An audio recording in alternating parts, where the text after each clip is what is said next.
ಹಣ ಇಲ್ಲ. ಸೊ ಆ ಕಾರಣಕ್ಕೆ ನಾನು ಹೇಳ್ತಾ ಇರೋದೇನೆಂದರೆ, ಇವಾಗ ನ್ಯಾಯಬೆಲೆ ಅಂಗಡಿಗಳು ಸ್ಥಗಿತ ಆಗಿಬಿಟ್ಟಿದೆ.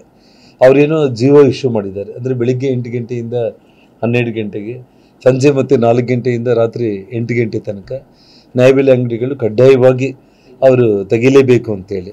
ಅವರು ಕಡ್ಡಾಯವಾಗಿ ಅವರು ತೆಗೆದು ಕೂತ್ಕೊಳ್ತಾರೆ. ಅವರು ಅಲ್ಲಿ ಕೊಡಲಿಕ್ಕೆ ಹಕ್ಕಿನೂ ಬೇಕು, ಅಥವಾ ಸರ್ಕಾರಿ ಯೋಜನೆಗಳು ಕೊಡಲಿಕ್ಕೆ ಆ ತಾಯಂದ್ರ. ಇವಾಗ ಏನಾಗಿದೆ ಅಂದರೆ, ಡೆವಲಪ್ಮೆಂಟು ಒಂದು ಕಡೆ ಇಲ್ಲ, ಒಂದು ಕಡೆ ಜನರನ್ನು ಮರಳು ಮಾಡಿ ಗ್ಯಾರಂಟಿ ಸ್ಕೀಮ್ಗಳಲ್ಲಿ ಅದಕ್ಕೂ ಹಣ ಇಲ್ಲ.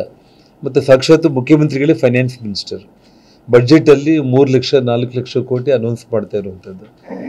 ಡೆವಲಪ್ಮೆಂಟ್ ವಿಷಯದಲ್ಲಿ ಇವಾಗ ತಾವೇ ಕೇಳ್ತಾ ಇದ್ದೀವಿ. KKRDB ವಿಷಯದಲ್ಲಿ ರಾಯರೆಡ್ಡಿ ಅವ್ರ ಕಾನ್ಸ್ಟಿಟ್ಯೂನ್ಸಿನಲ್ಲಿ ಯಾಕಷ್ಟು ದೊಡ್ಡ ಪ್ರಮಾಣದಲ್ಲಿ ಕೆಲಸಗಳಾಗ್ತಾ ಇದೆ ಅಂತಂದರೆ, ಒಂದು ನಾನು ನೇರವಾಗಿ ನಿಮ್ಮಲ್ಲಿ ಹೇಳಬೇಕು ಅಂತಂದರೆ, ರಾಯರೆಡ್ಡಿ ಅವರು ಭಾಳ ಅದೇನು ಅನುಕೂಲ ಶತ್ರುಗಳಂತ ಹೇಳ್ತಾರೆ. ಚಾಣಕ್ಯ ನೀತಿಯಲ್ಲಿ ಜೊತೆಯಲ್ಲಿ ಇರೋರೆಲ್ಲರಲ್ಲೂ ಕೂಡ ಒಬ್ಬರು ನಮ್ಮ ಜೊತೆಯಲ್ಲೇ ಇದ್ದು ನಮಗೆ ಟೆನ್ಷನ್ ಇಟ್ಟು ಪ್ರೆಷರ್ ಮಾಡಿ ಮತ್ತೆ ಆ ಪ್ರಾಬ್ಲಮ್ನ ಅವರೇ ಸಾಲ್ವ್ ಮಾಡುವಂಥದ್ದು. ಸೊ ಅನುಕೂಲ ಶತ್ರುಗಳಂತೇಳಿ ಚಾಣಕ್ಯ ಇದರಲ್ಲಿ 9 ಕೆಟಗರಿ ನಮಗೆ ಎನಿಮೀಸ್ ಇರ್ತಾರೆ.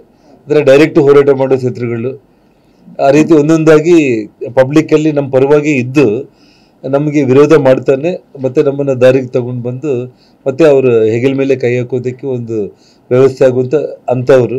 ಮತ್ತು ಇನ್ನು ಪೂರ್ತಿ ಜೊತೆಯಲ್ಲೇ ಇದ್ದು ವಿಪರೀತ ಟೆನ್ಷನ್ ಇಟ್ಟು ಆ ಟೆನ್ಷನ್ ಅವರೇ ಸಾಲ್ವ್ ಮಾಡುವಂಥದ್ದು. ಅದರಲ್ಲಿ ನಮ್ಮ ಬಸವರಾಜ ರಾಯರೆಡ್ಡಿ ಅವರು ನಂಬರ್ 1 ಅವರು.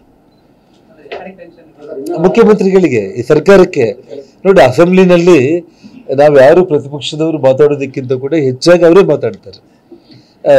ಏನು ಸ್ಪೀಕರ್ ಹತ್ರ ಪಾಯಿಂಟ್ ಆಫ್ ಆರ್ಡರ್ ಅಂತ ಎದ್ದು ಬಿಡ್ತಾರೆ. ಸ್ಪೀಕರ್ಗೆ ಇಷ್ಟು ಟೆನ್ಷನ್ ಅಂದರೆ, ಸ್ಪೀಕರ್ ಎಷ್ಟೋ ಸಲ ಅಸೆಂಬ್ಲಿನಲ್ಲಿ ಅವ್ರನ್ನ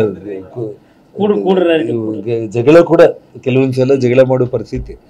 ಹಾಗಾಗಿ ಫಂಡ್ಸ್ ಎಲ್ಲ ಅಲ್ಲಿ ತಗೊಂಡೋಗಿ ಹಾಕ್ಕೊಂತ ಇದ್ದಾರೆ.